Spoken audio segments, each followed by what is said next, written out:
So there's a big chance you clicked on this video because you know you need a YouTube strategy, but you don't really know where to get started and you don't want to spend a lot of time creating one. If that's the case, you're in the right place, because in this video, I'm going to be telling you how you can create your own YouTube strategy in just 5 minutes. Now, I already created a video just like this one for Instagram, which I'll link to up here in case you want to figure it out. Without further ado, let's just dive right in. All right, so as with most marketing strategies, you need to start with an objective. An objective is basically like a goal. It's you figuring out what it is you're trying to do with your YouTube channel. Now, what I want you to do when it comes to your YouTube strategy is think about how you're going to balance two core objectives. The first one is to reach a lot of people. So this can appear in a few different formats. It might be that you're trying to get a lot of views on your videos. Maybe you're trying to gain a lot of subscribers for your channel. A lot of people will have an objective that is similar to this, right? So people will be like, okay, I want to be on YouTube because I want to grow. And that's great. So let's put that over there. That's one of your objectives. Now, the other objective that you should also have is about community building and engagement.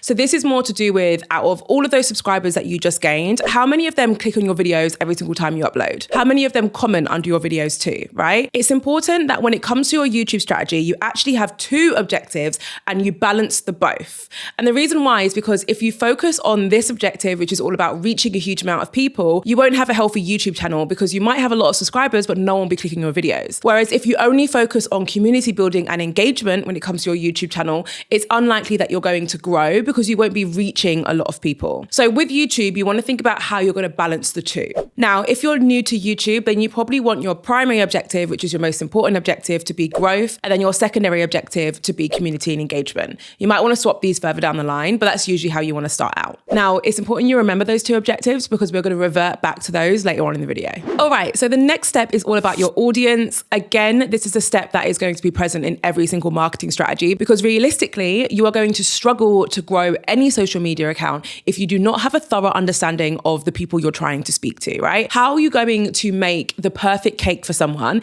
if you don't know what that person likes in their cake? Oh my God, that was one of my worst analogies, but I still think I got my point across. So when it comes to your audience analysis, we want to be looking at a few different things. For example, what life stage are your audience in? Does this matter when it comes to your content? So the example that I always like to use is, let's say I create content all about how to be a good partner and how to have a healthy marriage. If that was the content that I focused on, then I would need to make sure that the audience I was speaking to were married or in a relationship, right? Whereas for my current niche, which is all about content creation, entrepreneurship, marketing, it does not matter to me whether you're married or not. That has nothing to do with me. So think about information about your audience's life stage, their age, etc. But only think about it when it comes to you and the content that you create. You also want to think about their likes, their dislikes, and if they have any pain points, so things that really bother them that maybe you can help them with through your content. Notice that I didn't say anything about picking a niche. We're not going to pick a niche as part of your YouTube strategy. If you focus on your audience, then the niche will either come or you just won't end up needing a niche because you'll be creating content for one specific group of people. I'm going to link to a video up here in case you want to hear about whether you truly need a niche and hear me talk about this subject in a bit more detail. The next step is a quick one, but it is so important. We need to figure out what your value offering is. And this is quite literally what value you offer your audience through your YouTube channel. This is important because if you're not offering value to your future subscribers, they're not going to follow you because we as human beings tend to be a bit selfish. People want to land on your YouTube channel and be like, okay, what's in it for me?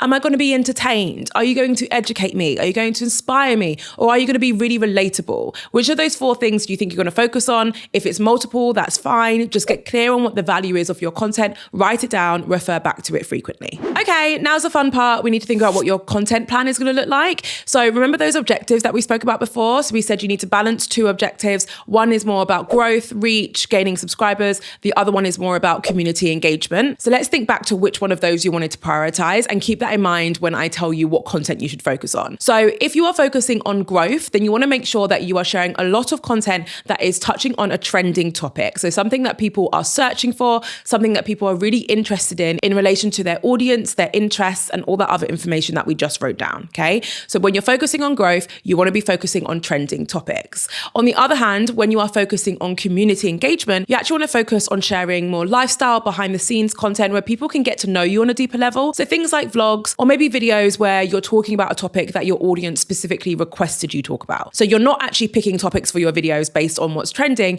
you're picking it based on your audience and allowing them to get to know you on a deeper level. As I mentioned, you want to balance the two, because if you focus on just the community style content, you're going to struggle to grow. If you focus on the growth trending topic content, you're going to struggle to have an engaged community. Last but certainly not least, let's talk about some of the other features that you could be using and how they work for your strategy. I'm not going to talk about every single YouTube feature, but just the ones that you're probably thinking of right now, because I kind of need to mention them in order for you to have an actual strategy in place. So YouTube Shorts, an obvious one. YouTube Shorts allows you to upload shorter clips in vertical format, and they often help you reach quite a lot of people. So with that in mind, YouTube Shorts should be part of your strategy, especially when you're focusing on the growth objective, right? If you're really focusing on growth, then you want to be uploading multiple shorts per week. On the other hand, when you are focused on the community side, you actually want to use things like YouTube's community tab, which is now open and available to everyone, by the way. So regardless of where you are in your journey, you can upload content onto your community tab. And you can use this to connect with your audience, poll your audience, basically open a dialogue, and that can really help you when it comes to the community engagement. And that's it. That's your YouTube strategy. I highly doubt I managed to get that done in 5 minutes, but the principle